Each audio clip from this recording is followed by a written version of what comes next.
Estou gravando esse vídeo no início de fevereiro de 2025. Eu vou fazer uma referência aos 40 anos da retomada da dengue no nosso país. Esse vídeo poderia ser feito todos os anos, destacando os principais erros que se comete, né, em âmbito municipal, estadual, nacional e até mesmo em âmbito mundial, no combate a essa arbovirose. E aí não é só a dengue, mas dengue, zika, chikungunya e outras arboviroses, né, que são aquelas viroses transmitidas pelo vetor mosquito, no caso aqui o Aedes aegypti. Então, o principal, eu vou destacar 7 erros principais, como se fosse uma brincadeira do jogo dos 7 erros. Eu queria que você comentasse depois se algum desses erros realmente está sendo uma novidade para você, ou se todos os erros que eu vou pontuar e sinalizar, se você já tinha conhecimento disso, se já tinha também uma visão crítica acerca disso. Para quem não me conhece, meu nome é Edmilson Migovski, eu sou médico, professor de doenças infecciosas da UFRJ, sou um crítico da saúde pública nas coisas que eu fico sempre muito atento e tentando sempre fazer uma releitura daquilo que principalmente não está dando certo. Então, quando você fala, o primeiro ponto, o primeiro erro, é que o tempo todo que se discute sobre dengue é a saúde que é convidada. É o ministro da Saúde, é o secretário municipal de saúde, o estadual de saúde. São sempre reuniões que envolvem basicamente médicos, né, ou pessoas ligadas à área da saúde. Quando, na verdade, se você não envolver outras secretarias barra ministérios, você não vai resolver o problema. Enquanto o assunto dengue ficar restrito à saúde, é complicado. Tem que envolver a educação para ensinar as crianças a combater o vetor, já que 70% a 80% dos vetores estão na casa das pessoas. Então tem que dar mais educação, orientação, formação, não só para a questão do combate ao vetor, mas também detecção da dengue e de agravos da dengue. Fornecimento de água teria que ser regular, teria que ter uma política de reciclagem mais interessante, né? No Brasil é um exemplo mundial em reciclar latinha de alumínio. Já plástico ou garrafa PET só recicla 40%, enquanto as latinhas, quase 100% das latinhas são recicladas. Então, se você não recolhe lixo de forma regular, não fornece água de forma regular, não trata esgoto como deveria, e as valas estão abertas e as ruas enchentes, né, por causa de obstrução dos bueiros, você vai ter sempre dengue, né? E, de novo, é como se a gente estivesse discutindo um aumento de balas perdidas numa cidade e o tempo todo as autoridades, a mídia cobrando. E aí, saúde, o que você vai fazer para diminuir a letalidade da bala perdida? Desculpa, a saúde tem que atuar para tratar a consequência, mas a causa da bala perdida, que é a violência, o crescimento urbano desordenado, a não punição como deveria desses criminosos, você vai ficar o tempo todo, né, enxugando o gelo. Isso aí não se combate o vetor como deveria. O segundo problema, o segundo erro, é o repelente, a tributação do repelente no Brasil. O Brasil ele é encarado pela Anvisa como cosmético, e aí a taxa é em torno de 60%, ou seja, de cada R$ 100 que você gasta numa farmácia para comprar um repelente, R$ 60 é tributação. E não só a tributação é alta, como o repelente não está nessa cesta básica de combate, né? Então, quando você detecta um paciente com dengue, seria legal que ele saísse lá com os medicamentos corretos e também com repelente, porque se ele está com o vírus naquele momento e uma fêmea que não teve contato com o vírus se nutrir do sangue desse paciente, esse mosquito vai levar o vetor, o vírus, para outras pessoas. Então, esse paciente que está enfermo deveria usar repelente, assim como os contactantes nessa casa. Porque se um mosquito contaminado fez esse doente, tem potencial para ter outros mosquitos contaminados nesse mesmo ambiente, nessa mesma vizinhança. E, de preferência, repelentes à base de icaridina. O outro erro, o terceiro erro, é uma ausência de combate mais efetivo ao vetor de uma forma georreferenciada. O que é isso? Pô, se eu detectei numa determinada rua de uma cidade ou de um bairro um número aumentado de casos de dengue, eu tenho que voltar a minha atenção para combater o vetor nessa região, porque se tem muitos casos, é porque tem que ter ou deve ter o mosquito, senão eu não teria casos assim. Então, não existe esse combate mais georreferenciado. Por exemplo, as pessoas ficam querendo o tal do fumacê, e o fumacê está longe de ser efetivo. Eu até sou favorável a você, aquelas bombas, né, que eles chamam de bazuca, para a aplicação do inseticida na casa das pessoas, aí eu acho que tem a ver, porque o mosquito ele costuma ser intradomiciliar. Então, esse fumacê passando ao longo do dia numa cidade ao céu aberto, pouco resultado vai dar no combate a esse vetor.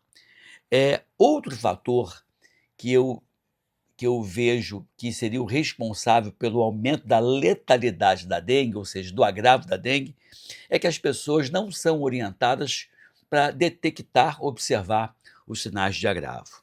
Geralmente as pessoas ficam se pegando no momento da dengue, a presença ou a ausência de febre como um parâmetro de gravidade, e não é. Frequentemente, dengue, quando agrava lá para o quinto, sexto dia de doença, quando você já não tem mais febre.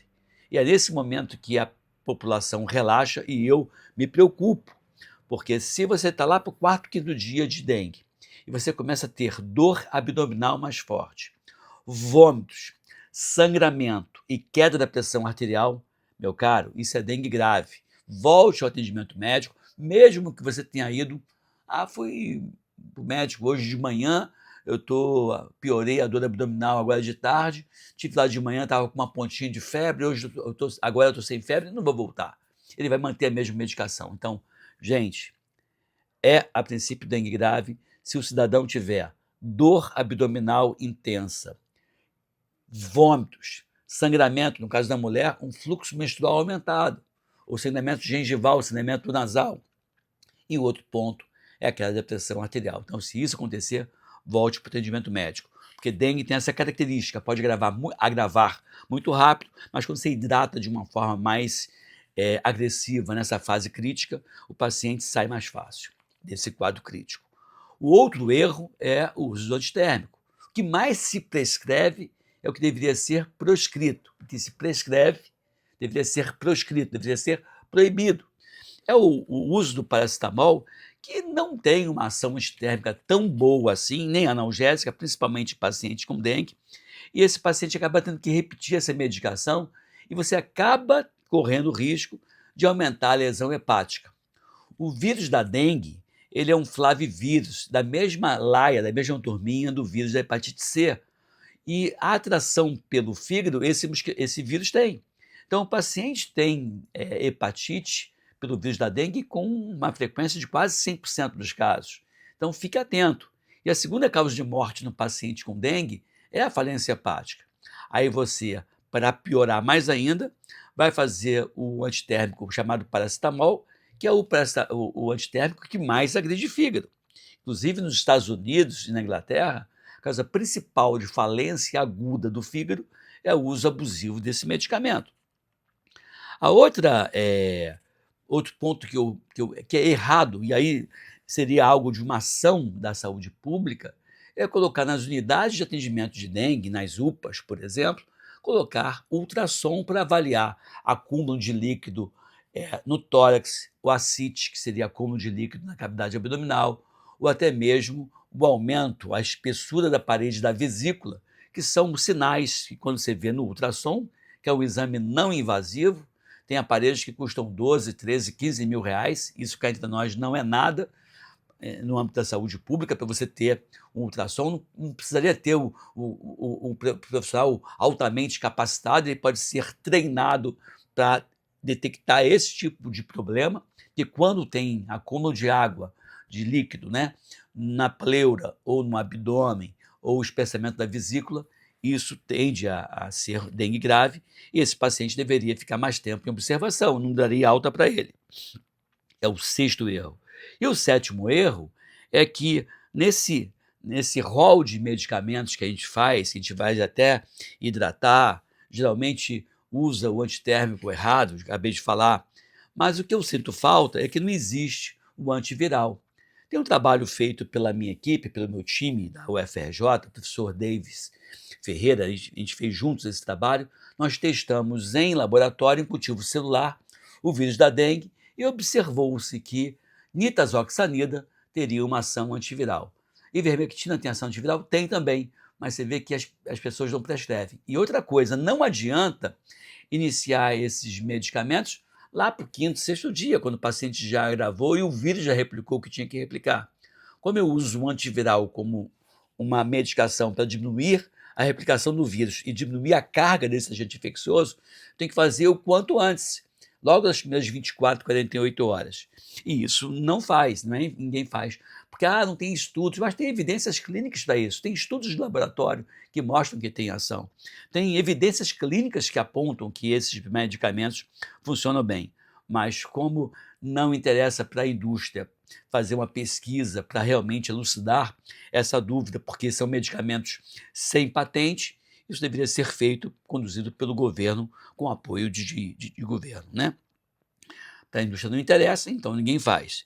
Então, e outra coisa, né? Por exemplo, eu não sei se é dengue, zika, chikungunya, esses medicamentos funcionam para todas essas arboviroses. Um paciente com chikungunya, por exemplo, quando você não faz uma medicação imediata, ele tem o risco aí 5 a 10% de ter erosão das cartilagens, erosão das juntas, portanto, vai ter dor. E aí, meu caro, para a indústria farmacêutica, mais vale um paciente crônico do que 10 pacientes agudos. Então, ninguém vai tentar tirar você desse sufoco maior. Você ter sequela é vantagem para quem quer, para quem ganha dinheiro com doença. Não é o meu caso, eu ganho dinheiro promovendo saúde. E não esqueça de colocar em prática os elos da medicina, do estilo de vida. Eu vou deixar nesse vídeo o link com acesso para você comprar o livro de João Migovski. Não só comprar, mas colocar em prática, já que não adianta você comprar um livro, ler e não seguir à risca aquelas orientações que vão ajudar você a ficar menos doente. É isso aí, fica aqui, fique bem, fique com a gente, de 0 a 10 qual é a minha nota, e se inscreva no canal, são informações como essa, que reduzem muita dor, sequelas e mortes. Um abraço e até breve.